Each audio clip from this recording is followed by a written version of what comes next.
Welcome to Telugu popular TV. ఇప్పుడు తమిళనాడు ఎన్నికల ఫలితాలు ఏ విధంగా ఉండబోతున్నాయనేది ప్రతి ఒక్కళ్ళకి ఆసక్తి కలుగుతోంది. ఈ నెల 23న తమిళనాడు అసెంబ్లీ ఎన్నికలు జరగబోతున్నాయి. ఇక్కడ అధికార డీఎంకే స్టాలిన్ నేతృత్వంలోని డీఎంకే పార్టీ, అదేవిధంగా ఏఐఏడీఎంకే కూటమి, టీవీకే పార్టీ, ఈ ప్రధాన కూటములు, ప్రధాన పార్టీల మధ్య పోటీ జరగబోతోంది. ఎన్నికల ఫలితాలు ఏ విధంగా ఉంటాయి, ఈ విశ్లేషణ గురించి మనతోటి మాట్లాడడానికి పొలిటికల్ స్ట్రాటజిస్ట్, ఎలక్షన్ స్ట్రాటజిస్ట్, అదేవిధంగా ట్రంప్ ఎన్నికల టైంలో అక్కడ రిపబ్లికన్ పార్టీకి వర్క్ చేసిన లగ్గాన్ శ్రీనివాస్ మనతోటి ఉన్నారు. నమస్కారం శ్రీనివాస్ గారు. నమస్కారం. శ్రీనివాస్ గారు, ఇప్పుడు తమిళనాడు మీద చాలా ఆసక్తి ఉంది. ముఖ్యంగా విజయ్ ఏం చేయబోతున్నాడు అనేది ఉంది. ఎందుకంటే విజయ్ 2009లో చిరంజీవి ప్రజారాజ్యం పార్టీ పెట్టినప్పుడు వచ్చిన అటువంటి ఫలితాలు ఇప్పుడు తమిళనాడులో విజయ్ పార్టీకి, టీవీకి రాబోతున్నాయా? లేకపోతే 2019లో జనసేన లాంటి ప్రభావం చూపించబోతోందా? 2024లో జనసేన ఎటువంటి ప్రభావం చూపించింది, అటువంటి రిజల్ట్ రాబోతుందా? లేకపోతే 1967లో, అంటే తమిళనాడు గురించి మనం మాట్లాడితే 67లో ఎంజీఆర్ డిఎంకే పార్టీ పెట్టినప్పుడు ఎటువంటి వేవ్ వచ్చిందో అటువంటి వేవ్ ఇప్పుడు టీవీకేకి రాబోతుందా? ఓవరాల్గా ఈ విశ్లేషణ ఏంటి మీది? పవన్ గారు, తమిళనాడు ఎలక్షన్ చూస్తే ఇప్పుడు జరిగినటువంటి 5 స్టేట్ ఎలక్షన్స్లో కూడా మోస్ట్ కాంప్లెక్స్ ఎలక్షన్ కనబడుతుంది. అంటే ఈ ఇఫ్ యూ లుక్ ఎట్, మనకి దీనికంటే ముందు ఇంకా 3 స్టేట్స్ అయిపోయింది. ఒకటి పుదుచ్చేరి, తర్వాత కేరళ, అస్సాం అయిపోయినాయి. సో కేరళ కూడా కొంత క్లిఫ్ హ్యాంగర్ లాగా ఉంది. But most complex election in all 5 states అంటే తమిళనాడే కనబడుతుంది. ఎందుకంటే the X factor, Vijay factor ఏదైతే ఉందో అది కీ రోల్ ప్లే చేస్తున్నట్టే కనపడుతుంది. మనం తమిళనాడు రాజకీయాలని మనం ఒక 2-3 డికేడ్స్ బ్యాక్ వెళ్ళి చూస్తే అంటే ఆల్టర్నేటివ్ డికేడ్లో ఒక మూవీ యాక్టర్ అక్కడ ఇన్ఫ్లుయెన్స్ తెరపైకి వస్తున్నాడు, ఇన్ఫ్లుయెన్స్ చేస్తున్నట్టు కనబడుతుంది. అంటే రైట్ ఫ్రమ్ విజయకాంత్, కమల్ హాసన్, తర్వాత మనకి ఈవెన్ శరత్ కుమార్ లాంటి అంటే వాళ్ళు కూడా వచ్చి చేశారు అక్కడ. అంతకుముందు తీసుకుంటే MGR, Jayalalithaa I think they are the iconic people. అయితే ఇప్పుడు అక్కడ తమిళనాడులో మనకు క్లియర్ వాక్యూమ్ కనబడుతుంది. అక్కడ ఏంటంటే వాళ్ళు they are always towards the cinema industry నుంచి వచ్చిన వాళ్ళని ఒక లీడర్గా, నాయకుడిగా యాక్సెప్ట్ చేస్తున్నారు. వాళ్ళని పబ్లిక్లో రాజకీయంగా వాళ్ళకి మంచి కెరీర్ లాగా, అంటే వాళ్ళని యాక్సెప్ట్ చేస్తున్నట్టు అలవాటు పడ్డారు అట్లా. అంటే లాస్ట్ మనం ఇప్పుడు కాదు, 7 డికేడ్స్ నుంచి చూస్తే, 6-7 డికేడ్స్ నుంచి చూస్తే అది కనపడుతుంది.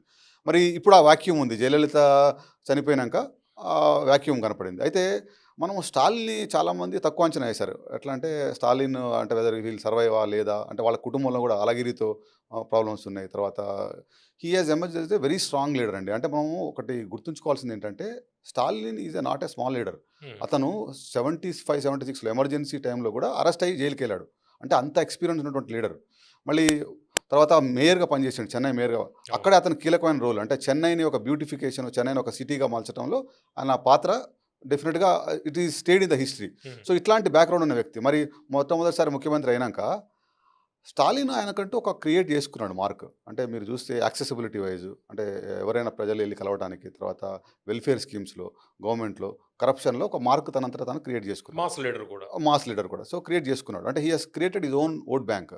మరి ఇప్పుడు అట్లాంటి ఓట్ బ్యాంక్ని డెంట్ చేయడానికి విజయ్ వచ్చినట్టు కనపడుతుంది ఒక విధంగా. అంటే విజయ్, మీరు ఇందాక అన్నట్టు విజయ్ ఈజ్ అనదర్ పవన్ కళ్యాణ్ లేకపోతే అనదర్ చిరంజీవా అనే ఆస్పెక్ట్, ఎంజీఆర్ చూస్తే ఆ ఆస్పెక్ట్లో మనం విశ్లేషణ చేసుకుంటే విజయ్ ఈ సినారియోలో లాంగ్ టర్మ్ ఎలక్షన్లో, అంటే రాజకీయాల్లో ఉండడానికి వచ్చినట్టే కనబడుతుంది నాకు. అంటే అన్లైక్ కమల్ హాసన్, అన్లైక్ అంటే మన రజనీకాంత్ గారు లాగా షార్ట్ టర్మ్ లాగా కాకుండా లాంగ్ టర్మ్ లో అంటే వస్తానని చెప్పి సపోర్ట్ చేశాడు. సో అయితే ఈయన క్లియర్ కట్, అంటే ఈజ్ ఎ వెరీ యంగ్, తర్వాత లాంగ్ కెరీర్ ఓరియంటేషన్లోనే పెట్టుకొని వచ్చినట్టే కనబడుతుంది.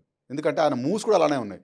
ఇప్పుడు మీరు చూడండి, ఒక విశ్లేషణ పరంగా చూస్తే ఒక విధంగా ఏం కనబడుతుందంటే, ఇప్పుడు ఏఐడిఎంకి అక్కడ లీడర్షిప్ వ్యాక్యూమ్ ఉందండి. అంటే it's a individually leader driven society. అక్కడ మీరు ఎప్పుడు చూసినా ఎంజీఆర్ దాదాపు 30-40 సంవత్సరాలు, జయలలిత 30-40 సంవత్సరాలు, తర్వాత ఇప్పుడు స్టాలిన్ ఒక శకం స్టార్ట్ అయింది. మరి నెక్స్ట్ తర్వాత ఎవరు? స్టాలిన్ ఇది ఆల్రెడీ 70+ కదా. సో నెక్స్ట్ శకం చూస్తే యంగ్ లీడర్ ఒకడే కనబడుతున్నాడు. ఎవరు? Vijay. So Vijay is going to be there in Tamil Nadu politics for a longer time. ఆయన మ్యారథాన్ లాంగ్ రన్ కోసం వచ్చినట్టే కనబడుతుంది. అంటే ఇక్కడ మన ఏపీలో ఎలా అయితే పవన్ కళ్యాణ్ గారు యంగ్ లీడర్, అంటే ఫ్యూచర్ మొత్తం పవన్ కళ్యాణ్ వర్సెస్ జగన్ అని కనబడుతుంది కదా, అలానే ఇక్కడ కూడా same Vijay is going to be the long term leader. అయితే ఈ ఎలక్షన్లో ఉన్నారు, అంటే యంగ్ జనరేషన్లో కంపేర్ చేస్తాను. సో ఇప్పుడు అక్కడ చూస్తే మనకి తమిళనాడులో మెయిన్ పాయింట్ ఏంటంటే విజయ్కి ఏ ఓట్ బ్యాంక్ ఎక్కడ ట్రాక్షన్ తీసుకొస్తుందని చూడాలి మనం. 2-3 factors. Point 1, young generation voters ఎవరైతే ఉన్నారో, ఎక్స్ ఫ్యాక్టర్ ఉన్నారో, వాళ్ళు మొత్తం విజయ్కు టువర్డ్స్ ఉన్నారు. తర్వాత ఈ ఎలక్షన్లో ఇంకొక కీలకమైనటువంటి పాయింట్ ఏంటంటే ఉమెన్ ఓటర్స్. తమిళనాడు మొత్తంలో కూడా 51% ఓట్ బ్యాంక్ ఉమెన్ ఓటర్స్ ఉన్నారు. అంటే మగవాళ్ళ కంటే కూడా మహిళల ఓట్లు దాదాపు 12 లక్షల ఓట్లు ఎక్కువ ఉన్నాయి. సో అది దట్ ఈస్ నియోజకవర్గాల్లో చాలా key factor. Very very very important factor. అయితే మహిళల్లో కూడా విజయ్ చాలా ట్రాక్షన్ వచ్చినట్టు కనబడుతుంది. అంటే నాట్ ఓన్లీ ఈవెన్ అంటే educated women, even in across the women ఫ్యాక్టర్లో కూడా మన నెక్స్ట్ జనరేషన్ జెన్జీ ఓట్స్ అంటాం కదా, వాటితో పాటు ఇట్లాంటి ఫ్యాక్టర్స్ అన్నీ ఇందాక మీరు అన్నట్టు కొన్ని పర్టికులర్ సెక్షన్స్లో కూడా, అంటే we can't talk about sections, ఆ సెక్షన్స్లో కూడా ఈయనకి విజయ్కి చాలా గట్టి ఓటు బ్యాంక్ ఉన్నట్టు కనబడుతుంది. అంటే శ్రీనివాస్ గారు, ఇక్కడ ప్రధానమైన అందరూ ఆలోచిస్తుంది ఏంటంటే విజయ్ ఎవరు ఓట్లు లాగుతాడు అంటే డిఎంకే ఓట్లు లాగుతాడా, ఎందుకంటే అతనికి దళిత్ క్రిస్టియన్ ఒక ఓటు బ్యాంకు, ఎందుకంటే అతనికి ఫాలో అవుతున్న వాళ్ళు, లేకపోతే యంగ్ జెన్జీ మీరు ఇందాక చెప్తున్నట్టు వీళ్ళంతా కూడా ఆయనకి పడవచ్చు అనేది, విజయ్కి పడవచ్చు అనేది చెప్తున్నారు. అంటే డిఎంకేకి విజయ్ ఎంట్రీ లాభమా నష్టమా? This is a very very complex way of doing the analysis. ఎందుకంటే అండి ఇప్పుడు ఒక సింపుల్ ఫ్యాక్టర్ చెప్తాను మీకు. ఇప్పుడు డిఎంకే మీద యాంటీ ఇన్కంబెన్సీ ఫ్యాక్టర్ ఉంది, లేదని చెప్పలేము. ఎందుకంటే వాళ్ళు దే హ్యావ్ చేంజ్ అరౌండ్ 60 ఎమ్మెల్యేస్ని చేంజ్ చేశారు అక్కడ. చేంజ్ చేశారు అంటే ఉన్నట్టే కదా. అంటే అది ఆ యాంటీ ఇన్కంబెన్సీ ఫ్యాక్టర్ దేని మీద పనిచేస్తుంది, లేదా లీడర్ మీద పనిచేస్తుందా, గవర్నమెంట్ మీద పనిచేస్తుందా, లోకల్లో ఉన్నటువంటి నాయకుల మీద పనిచేస్తుందా అనేది 3 ఫ్యాక్టర్స్ పనిచేస్తాయి. ఇప్పుడు మనం ఏ ఎలక్షన్ తీసుకున్నా కానీ ఈ 3 ఫ్యాక్టర్లు ఉంటాయి. అక్కడ వాళ్ళు కొంతవరకు ఎమ్మెల్యేని, మినిస్టర్లు కూడా మార్చారు, ఒక 3-4 మినిస్టర్లు కూడా మార్చారు. మరి ఈ అన్ని ఫ్యాక్టర్లు పక్కన పెడితే మీరు అన్నట్టు విజయ్ ఎవరి ఓటు చీలుస్తారంటే that's a very very difficult question to అంటే అనలైజ్. అంటే శ్రీనివాస్ గారు, ఇప్పుడు మీరు సిట్టింగుల్ని మార్చడం అనే అంశం గురించి మాట్లాడుతున్నారు కాబట్టి, లాస్ట్ ఎలక్షన్స్లో ఇక్కడ బీఆర్ఎస్ సిట్టింగుల్ని మార్చకపోవడం వల్ల ఇక్కడ ఓడిపోయింది. 2024లో ఇక్కడ 23, అక్కడ 24 ఏపీలో అక్కడ సిట్టింగుల్ని మార్చి జగన్ ఓడిపోయాడు అనేది చెప్తూ ఉంటారు కదా, దానికి దీనికి మనం ఎట్లా? ఇప్పుడు మీరు చూడండి 3 డిఫరెంట్ స్టేట్స్. తెలంగాణ రాజకీయాలు భిన్నమైనవి, అట్లనే ఆంధ్ర రాజకీయాలు భిన్నమైనవి, తెలంగాణ రాజకీయాలు ఇంకా భిన్నమైనవి, అంటే తమిళనాడు రాజకీయాలు ఇంకా భిన్నమైనవి. 3 different states. Although we are in 3 రాష్ట్రాలు సౌత్లో ఉన్నప్పటికి కూడా 3 భిన్నమైన రాష్ట్రాలు. మీరు చెప్పినట్టు తెలంగాణలో డెఫినెట్గా యాంటీ ఇన్కంబెన్సీ ఫ్యాక్టర్ ఆ లోకల్ ఎమ్మెల్యేస్ మీద బాగా పడింది. ఎందుకంటే లాస్ట్ మినిట్ దాకా కేసీఆర్ గారు క్యాండిడేట్లను మారుద్దాము, సిట్టింగ్లను మారుద్దాం అనుకుని ఆయన మార్చలే. అక్కడేమో జగన్మోహన్ రెడ్డి మార్చారు. అంటే ఇప్పుడు ఇక్కడ ఇంకొకటి కూడా, తెలంగాణ ఎలక్షన్ విన్నింగ్ స్ట్రాటజీలో రేవంత్ రెడ్డి గారు చేసిన ఒక ఇంపార్టెంట్ స్ట్రాటజీ కూడా అందరూ మర్చిపోతారంట చూస్తే. మీరు ఆయన ఏం చేశారంటే మొట్టమొదట చాలా ఎర్లీగా కేసీఆర్ గారు 100 ఎమ్మెల్యేలని ప్రకటించారు. ఆయన అసలు లాస్ట్ మినిట్ దాకా ప్రకటించలేదు. అవును, క్యాండిడేట్లు మారుస్తారేమో అనుకున్నారు. అంటే లాస్ట్ మినిట్ దాకా ఆయన వెయిట్ చేశాడు. So wait and watch policy చేశారు. దానివల్ల రేవంత్ రెడ్డి గారికి సిగ్నిఫికెంట్ అడ్వాంటేజ్ వచ్చింది. సో అక్కడ ఆ ఫ్యాక్టర్ అట్లా మల్టిపుల్, అంటే ఒక ఎలక్షన్లో ఇప్పుడు తమిళనాడు గురించి మాట్లాడుతున్నాం కాబట్టి ఇక్కడ చాలా ఆరోపణలు వచ్చిన వాళ్ళు, అంటే బీఆర్ఎస్ టైం పోటీ చేసినప్పుడు వాళ్ళని కూడా మారుస్తే బాగుండేది అని అనుకున్నారు, మార్చలేదు, వాళ్ళు ఓడిపోయారు. అంటే ఇప్పుడు అక్కడ తమిళనాడులో ఎలా జరగబోతుంది అక్కడ, అంటే ఇప్పుడు తమిళనాడులో అక్కడ ఇంకోటి సార్, పార్టీ డిఫెక్షన్స్ కూడా కొన్ని జరిగినాయి అక్కడ. మీరు చూడండి, ఏఐడిఎంకే లీడర్ ఎవరైతే పళనిస్వామి ఉన్నాడో అతను మన పన్నీర్ సెల్వం ఆయన కూడా వచ్చి డిఎంకేలో జాయిన్ అయ్యాడు. EPS paneer Selvam OPS confusion ఉంటుంది ఇప్పుడు. సో ఓపీఎస్ వచ్చి కూడా, అంటే ఫార్మర్ సీఎం ఆయన వచ్చి కూడా డిఎంకేలో జాయిన్ అయ్యాడు. అయితే ఇవన్నింటిని పక్కన పెడితే ఇక్కడ ఏంటంటే చిన్న ఈక్వేషన్ చెప్తాను మీకు నేను. అవుట్ ఆఫ్ 10 ఓట్స్ తీసుకుంటే ఇప్పుడున్న పొజిషన్లో ఏంటంటే 6 ఓట్స్ ఎన్డీఏవి విజయ్ తీసుకుంటున్నట్టు కనబడుతుంది. ఓకే, అండ్ 10 ఓన్లీ డిఎంకే తీసుకున్నట్టు కనబడుతుంది. అయితే ఈ ఓవరాల్ ఫ్యాక్టర్లో ఇక్కడ ఒక చిన్న సినారియో ఎమర్జ్ అయ్యే ఛాన్స్ ఉంది. విజయ్ తీసుకున్నటువంటి ఓట్ పర్సంటేజ్ వల్ల అక్కడ హంగ్ వచ్చే అవకాశం కూడా కనబడుతుంది. అక్కడ 2-3 సినారియోస్ ఉన్నాయండి. ఒక సినారియో 1 ఏంటంటే, ఇనీషియల్గా వాట్ వి థాట్ ఈస్ డిఎంకేకి చాలా అడ్వాంటేజ్ ఉన్నట్టు కనపడింది. అంటే వాతావరణం ఏదో ఒక 1 మంత్ ముందు చూసినట్టయితే. మనము ఒక్కసారి ఇన్డెప్త్ అనాలిసిస్ చేస్తే మనకి April 9th రోజు యాక్చువల్గా కేరళ ఎలక్షన్ కంప్లీట్ అయింది సార్. అంటే ఫస్ట్ 2 ఫేజ్లు ఏవైతే ఉన్నాయో కంప్లీట్ అయినాయి. April 9th నుంచి 23rd ఈజ్ ఎలక్షన్, అంటే 14 days టైం ఉంది. అనూహ్యంగా ఎవరు ఊహించలేదు, ఎలక్షన్ అయిపోయినాక 10th కానీ 11th కానీ బీజేపీ గవర్నమెంట్ ఏం చేసింది, ఈ మహిళా రిజర్వేషన్ బిల్లు డిలిమిటేషన్ తీసుకొచ్చింది.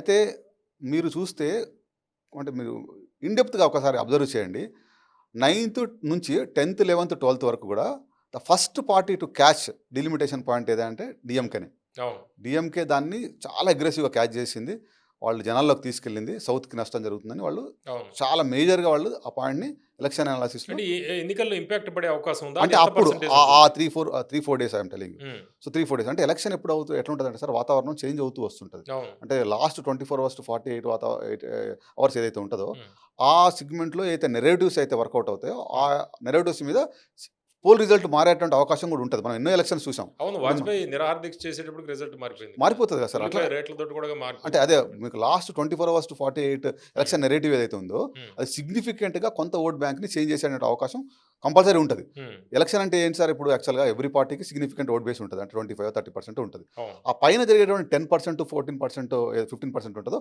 ఆ వేరియేషన్‌లో వచ్చే ఓట్ పర్సెంటేజ్‌తోనే ఏ పార్టీ అయినా గెలుస్తది. ఆ న్యూట్రల్ ఓటర్స్ ఎటువైపు అంతే కదా! ఎటు పోతే అటే కదా గెలుస్తది. అవును. సో వాళ్ళేంటంటే keen observers of the society. Hmm. So ఇప్పుడు మీరు 11థ్, 12థ్ తర్వాత చూస్తే 12థ్ తర్వాత ఏం తీసుకొచ్చింది, మహిళా బిల్లుతో డీలిమిటేషన్ కల్పించినట్టు.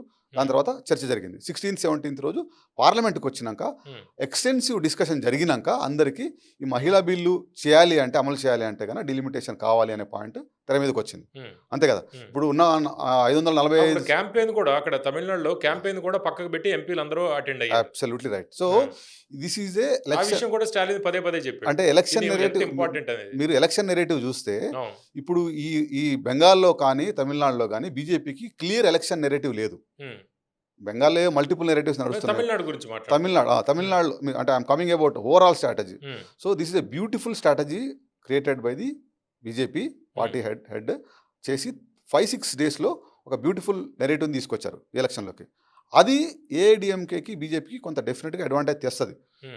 ఎందుకు తెస్తదంటే, ఇక్కడ తమిళనాడులో మహిళా ఓటర్ పర్సెంటేజ్ ఎక్కువుంది. హ్మ్. అండ్ వాళ్ళందరూ కూడా చాలా చైతన్యవంతమైన ఓటర్లు. హ్మ్. And the way the social media is working, the way every political party has a grass root strength. వీళ్ళంతా ఈ అంశాన్ని తీసుకెళ్తారు కదండి, హ్మ్. మాట్లాడతారు కదా. మరి ఈ ఓట్ బ్యాంక్ పాలిటిక్స్‌లో ఈ మహిళా అంశం తెర మీదకొస్తే, అది డెఫినిట్‌గా డీఎంకేకి డిసడ్వాంటేజ్ కాబోతుంది. అంటే శ్రీనివాస్ గారు ఇక్కడ 2 పాయింట్లున్నాయి. ఈ విమెన్ రిజర్వేషన్ బిల్లు వీళ్ళు అడ్డుకున్నారు అనేది ఏఐఏడీఎంకే తీసుకెళ్ళడం ఒకటి. ఒక నేరేటివ్. రెండో నేరేటివ్ ఇది తీసుకురావడం డీలిమిటేషన్‌కి లింక్ చేయడం వల్ల తమిళనాడుకి బాగా నష్టం జరుగుతుంది అనేది డీఎంకే తీసుకెళ్ళిన నేరేటివ్ గదా! రెండిటిలో ఏది అంటే అదే ఇప్పుడు లాభం? పీపుల్ యాక్చువల్లీ అనలైజ్ చేసుకునే దాన్ని బట్టి ఉంటుంది ఆ! సార్. ఇప్పుడు మనము ఎట్లుంటదంటే, డీలిమిటేషన్ వల్ల బాగా సౌత్‌కి నష్టం జరుగుతుంది అనేది బాగా ప్రచారం జరిగింది. యాక్చువల్‌గా ఇప్పుడు ఎడ్యుకేటెడ్ ఓటర్ మనం పాయింట్ ఆఫ్ వ్యూలో చూస్తే, హ్మ్. డీలిమిటేషన్ ఇంతకుముందు 23.7% ఉంది మనకి ఉన్న హ్మ్. వాటిలో. 129 సీట్స్ ఉన్నాయి. ఇది 194, 195కి పెరుగుతున్నాయి. సో 23.0 అంటే 8%కి వెళ్తుంది. దాంట్లో ఏం నష్టం లేదు. అంటే అంటే తమిళనాడుకి నష్టం జరుగుతుంది అని స్టాలిన్ తీసుకెళ్ళిన నేరేటివ్ ఎంతవరకు పబ్లిక్‌లోకి దట్ ఈస్ వెళ్ళుంటుంది? What I'm saying. So hmm. 11థ్, 12థ్‌న అతను ఏదైతే తీసుకెళ్ళాడో, అంటే ఒక 10 డేస్ బిఫోర్ ఏదైతే తీసుకెళ్లారో, అది హ్మ్. చాలా స్ట్రాంగ్ ఎళ్ళింది. హ్మ్. ఎళ్ళినంక 16థ్, 17థ్ పార్లమెంట్‌లో డిస్కషన్ జరిగినంక, హ్మ్. దాని బాగానే మీద నచ్చారా? జరిగినంక ఆ డిస్కషను ఏఐడీఎంకే, ఎన్డీఏ కూటమి హ్మ్. ఏ విధంగా ప్రజల్లోకి తీసుకెళ్తారు, మహిళల్ని ఏ విధంగా చైతన్యవంతం చేస్తారు అనే దాని మీద కూడా ఈ రిజల్ట్ డెఫినిట్‌గా ఆధారపడతది. హ్మ్. ఎందుకంటే వాళ్ళు the way they penetrate, the way they అంటే వాళ్ళు మొత్తం ఎట్లయితే వాళ్ళకి ఎక్స్‌ప్లెయిన్ చేస్తారు, జనాల్లోకి తీసుకెళ్ళాలి కదా సార్. అవును. జనాల్లో అవగాహన క్రియేట్ చేయాలి కదా. సో మరి అది ఇంకోటి, అక్కడ తమిళనాడు ఎలక్షన్‌లో మీకు తెలుసు, అది ఎప్పుడు కూడా వాళ్ళు సెక్యులర్. హ్మ్. అక్కడ 2 అలయన్స్‌లు ఉన్నాయి. ఒకటి సెక్యులర్ డెమోక్రటిక్ అలయన్స్ అంటాం. హ్మ్. డీఎంకే అయితే ఉందో వాళ్ళది సెక్యులర్ డెమోక్రటిక్ అలయన్స్. అవును. ఇంకోటి ఎన్డీఏ. సో వాళ్ళు సెక్యులర్ భావాలు కలిగినటువంటి వ్యక్తులు ఎప్పుడు కూడా. వాళ్ళు they give priority to the local. తమిళ్‌కి, వాళ్ళ భాషకి, తర్వాత వాళ్ళ సంస్కృతికి ఎక్కువ ప్రయారిటీ ఇస్తారు. హ్మ్. సో ఇట్లాంటి అంశాల్లో మహిళా రిజర్వేషన్ అంశం అనేది ఎంతవరకు అనేది మనం రిజల్ట్ వచ్చినాక చెప్పగలుగుతాం. అంటే it is too early to comment. ఎందుకంటే అది ఎలా ట్రాక్షన్ అవుతుందనేది మనం ఇప్పుడే చెప్పలేం. అది బట్ ఇంపార్టెంట్ ఇక్కడ. బట్ డెఫినెట్‌గా బీజేపీ, ఏఐడీఎంకే ఎవరైతే ఉన్నారో ఆ ఎన్డీఏ అలయన్స్‌కి హ్మ్. ఇదొక ఎలక్షన్ నెరేటివ్‌గా ఉపయోగపడింది. హ్మ్. ఉపయోగపడలేదని చెప్పలేదు. అయితే ఇప్పుడు ఈ ఫ్యాక్టర్‌లో ఒకవేళ విజయ్ ఓట్ బ్యాంక్ ఏదైతే ఉందో, అంటే హ్మ్. జంజీను, తర్వాత మహిళల ఓట్లు ఏవైతే ఉన్నాయో, వాళ్ళని వీళ్ళు గాన టర్న్ చేసుకోగలిగితే, అది డెఫినెట్‌గా హంగ్ క్రియేట్ అయ్యి ఏఐడీఎంకే విజయ్ ద్వారా గవర్నమెంట్ ఫార్మ్ చేసేటువంటి అవకాశం కనబడుతుంది. ఒక సినారియో. హ్మ్. అదర్ సినారియో ఏంటంటే, యాంటీ ఓట్ బ్యాంక్ మొత్తాన్ని విజయ్ గాన క్లియర్‌గా చీల్చగలిగితే, విజయ్ మేబీ ఎక్స్ ఫ్యాక్టర్ కొన్ని ఓట్లతో, అంటే మనం ఇంతకుముందు చెప్పినట్టు ఇది 2009 ప్రజారాజ్యం పార్టీ హ్మ్. లాగా కొన్ని ఓట్లు తీసుకొని మళ్ళీ రూలింగ్ గవర్నమెంట్‌కి, డీఎంకేకి అడ్వాంటేజ్ చేసేటువంటి సినారియో కూడా కనబడుతుంది. హ్మ్. అంటే ఇప్పుడు విజయ్ గురించి మీరు పదే పదే చెబుతున్నారు కాబట్టి 2 పాయింట్లు మనకు అర్థమవుతున్నాయి. ఒకటి డీఎంకేకి పడే ఓట్లని విజయ్ చీలుస్తాడా? లేపోతే డీఎంకేకి పడని ఓట్లు అంటే యాంటీ ఇన్కంబెన్సీ ఓట్లు ఏవైతే ఏఐఏడీఎంకేకి పడాలో ఆ ఓట్లని చీలుస్తాడా అనేది ప్రధానం కదా! ప్రధానం. అంటే ఇది హ్మ్. వెరీ వెరీ చెప్పా కదా! ఎందుకు కాంప్లెక్స్ కాంప్లెక్స్ ఎలక్షన్ ఇది. ఎందుకు కాంప్లెక్స్ ఎలక్షన్ అంటే హ్మ్. విజయ్‌కంటూ సెపరేట్‌గా ఓట్ బ్యాంక్ ఏమి లేదు. అవును. ఇప్పుడు మీరు ఇంకొక చిన్న కొత్త పార్టీ గాబట్టి కొత్త పార్టీ కాబట్టి మనకు ఎవరు తెలీదు. టర్న్ అవుతారో అటువైపు అంటే తెలీదు. ఎనాలిసిస్ పాయింట్ ఆఫ్ వ్యూలో ఏమంటున్నారంటే 12-15% అతనికి ఓట్ బ్యాంక్ వచ్చేటువంటి అవకాశం ఉంది అని అంటున్నారు. అంటే అవును. ఎనాలిసిస్‌లో. చాలా ఇప్పుడు సర్వేలు అవే చాలా వస్తున్నాయి. సర్వేలు అవే వస్తున్నాయి. మరి ఇప్పుడు మనం just will go back to the Bihar ఎలక్షన్‌కెళ్దాం. హ్మ్. బీహార్ ఎలక్షన్‌లో ఒక కొత్త పార్టీ క్రియేట్ అయింది. ఇది పీకేది. అవును. ప్రశాంత్ కిషోర్ ఏం లేదు గదా! క్రియేట్ అయింది. హ్మ్. మీరు సోషల్ మీడియాలో చూస్తే ప్రశాంత్ కిషోర్ పార్టీకి ఉన్న వీడియోస్‌కి ట్రాక్షన్ చూస్తే హ్మ్. 2 క్రోర్స్, 2.5 క్రోర్స్ వ్యూస్ వచ్చినాయి. హ్మ్. సోషల్ మీడియాలో సేమ్ విజయ్ కూడా కనబడుతుంది ఇక్కడ. హ్మ్. సోషల్ మీడియా ట్రాక్షన్ బాగా కనబడుతుంది. పవన్ కళ్యాణ్ గారు కూడా ఫస్ట్ కనిపించింది గదా! కనపడింది. సో, అంటే 19లో. సోషల్ మీడియాలో వచ్చిన ట్రాక్షన్ అవన్నీ అంటే ఆన్ గ్రౌండ్‌లో ఓటు ఎలా కన్వర్ట్ అవుద్దనేది హ్మ్. చూసుకోవాలి. విజయ్‌కున్న ఇంకొక డిసడ్వాంటేజ్ ఏంటంటే, ఆ ఎలక్షన్ మెషినరీ ఎవరైతే ఉన్నారో, వాళ్ళంతా కూడా చాలా ఇన్‌ఎక్స్‌పీరియన్స్ పీపుల్ ఉన్నారు. అవును. అంటే ఇప్పుడు లైక్ ఆహ్, జనసేన ఫస్ట్ టర్మ్. అంటే ట్రెండ్ క్రియేట్ చేయడం వేరు, ట్రెండ్‌ని ఓటర్ దగ్గరికి తీసుకెళ్ళి ఓట్ బ్యాంక్‌లో కన్వర్ట్ చేయడం వేరు. అవును. ఓటింగ్ బూత్‌కి తీసుకెళ్ళాలి కదా! తీసుకెళ్ళి పోలింగ్ బూత్‌కి పోల్ తీసుకెళ్ళి మేనేజ్‌మెంట్ జరగాలి. జరగాలి. అవి మరి దాంట్లో ఎట్లా సక్సెస్ అవుతామని విజయ్‌ని ఇంకోటి కూడా చూడాలి. విజయ్ మనకి లాస్ట్ ఆయన పార్టీ పెట్టిన దగ్గర నుంచి కూడా he had made a clear. అతను హ్మ్. టీవీలోకొచ్చి ఏ మీడియాకు కూడా ఇంటర్వ్యూ ఇవ్వలేదు. మీడియా వాళ్ళు ఎళ్లి అడిగినా గాని ఇవ్వలేదు. దట్ హ్మ్. Is his policy. He is only going in a different direction. హ్మ్. అతనికి యాక్చువల్‌గా మళ్ళీ అగైన్ ఐపాక్ లాంటి సంస్థలు మళ్ళీ పనిచేస్తున్నాయి. ఒక స్ట్రాటజిక్ వేగా తీసుకెళ్తున్నారు. హ్మ్. నేను ఇందాక చెప్పినట్టు Vijay is going to be there in Tamil Nadu politics for a longer time. Hmm. So, ఈ పవన్ ఎలక్షన్ కళ్యాణ్ గారిలాగా. డెఫినెట్‌గా he is going to be there in the long term. ఎందుకంటే hmm. That is clear. Very clear. So, ఈ ఎలక్షన్‌లో he is going to be the X factor. Hmm. అది ఏ vote ఎంత percentage వస్తదనే దాని మీదనే రిజల్ట్ ఆధారపడతది సార్. ఆయన ఎట్లా చీలుస్తాడనేది. ఇందాక చెప్పినట్టు 10 ఓట్లు తీసుకుంటే ఒక సింపుల్ అనాలిసిస్ చేస్తే యాంటీ ఇన్కంబెన్సీ ఓటు మొత్తం యూజువల్‌గా ఏఐడీఎంకి ఎళ్ళాలి కదా! హ్మ్. 10 ఓట్లు యాంటీ ఇన్కంబెన్సీ 6 ఓట్స్ ఉన్నాయనుకోండి. హ్మ్. ఉంటే 6 ఓట్స్ ఏఐడీఎంకి ఎళ్ళాలి. హ్మ్. అది మరి విజయ్ తీసుకుంటున్నాడు కదా! అవును. ఎంత తీసుకుంటాడు ఎంత అనేది. తీసుకుంటాడనేది దాని మీద ఆధారపడుతది ఎలక్షన్. హ్మ్. సో, ఈ ఎలక్షన్‌లో 3 సినారియోస్ నేను చెప్తాను సార్. తమిళనాడు ఎలక్షన్‌లో విల్ కంక్లూడ్ విత్ 3 సినారియోస్.